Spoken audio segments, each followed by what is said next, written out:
بسم اللہ الرحمن الرحیم۔ جن چیزوں سے روزہ ٹوٹ جاتا ہے۔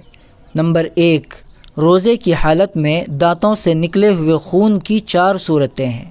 الف، خون تھوک پر غالب ہو، یعنی تھوک سے زیادہ خون ہو۔ ب، برابر ہو، یعنی تھوک اور خون دونوں برابر ہو۔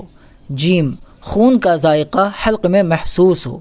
دال، ان تینوں میں سے کوئی صورت نہ ہو۔ پہلے 3 صورتوں میں روزہ ٹوٹ جائے گا، قضا لازم ہے، کفارہ نہیں۔ آخری صورت میں روزہ نہیں ٹوٹے گا۔ مسائل رمضان۔ نمبر 2، عام انہیلر کے بارے میں ماہرین فن یہ کہتے ہیں کہ اس کے اسپرے کے ذرات حلق تک پہنچ جاتے ہیں، اور چونکہ حالت روزہ میں دوا یا غذا حلق تک پہنچنے سے روزہ ٹوٹ جاتا ہے، اس لیے ایسے انہیلر کے اسپرے سے روزہ ٹوٹ جائے گا۔ فتاوی دارالعلوم کراچی۔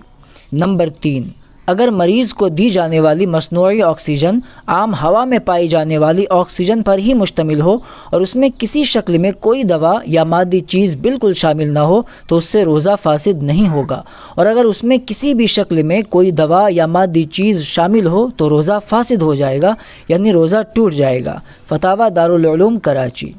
3، انہیلر کے استعمال سے چونکہ دوا کے ذرات حلق تک پہنچ جاتے ہیں، لہٰذا اس کے استعمال سے روزہ ٹوٹ جائے گا، چاہے اس کا استعمال دمہ کے مریض کے واسطے ہو یا کسی اور مقصد سے ہو۔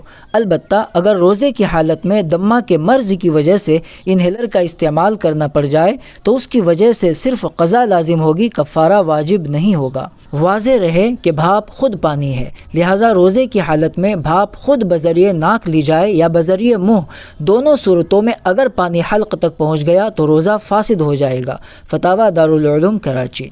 نمبر 4، روزے کی حالت میں دانت نکلوانا بوقت ضرورت شدیدہ جائز ہے، یعنی جب بہت شدید ضرورت ہو تو پھر دانت نکلوانا جائز ہے، اور بلا ضرورت مکروہ ہے۔ اور اگر دوا یا خون پیٹ کے اندر چلا جائے اور تھوک پر غالب ہو، یعنی تھوک سے زیادہ خون ہو یا اس کے برابر ہو یا اس کا مزہ محسوس ہو، تو اس صورت میں روزہ ٹوٹ جائے گا۔ احسن الفتاوی۔ نمبر 5، خون پر تھوک کا غلبہ ہو تو روزہ فاسد نہیں ہوتا، یعنی تھوک زیادہ ہو اور خون کم ہو تو روزہ فاسد نہیں ہوتا، اور اگر خون مساوی ہو، یعنی خون اور تھوک دونوں برابر ہو یا زیادہ ہو تو روزہ ٹوٹ جائے گا، قضا واجب ہے، کفارہ نہیں۔ فتاوی رحیمیہ۔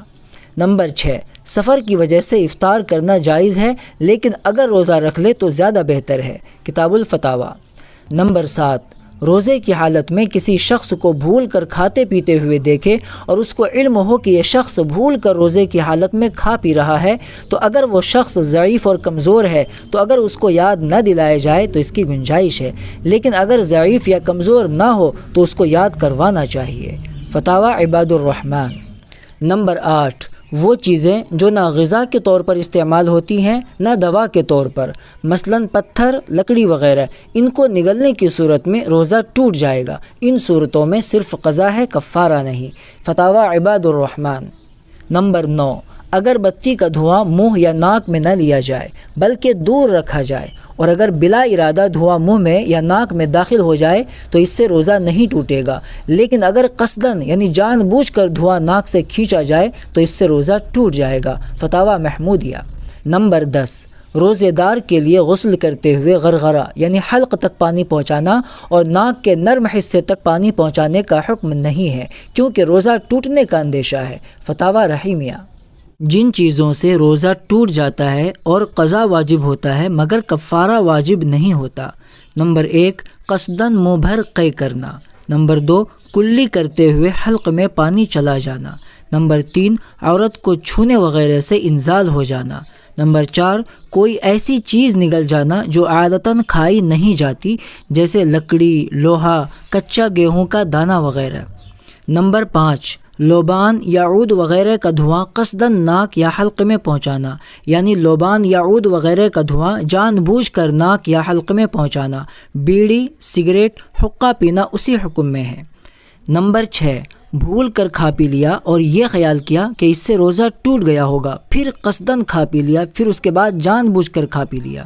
نمبر 7، رات سمجھ کر صبح صادق کے بعد سحری کھا لی، دن باقی تھا مگر غلطی سے یہ سمجھ کر کہ آفتاب غروب ہو گیا یعنی سورج ڈوب گیا، روزہ افطار کر لیا۔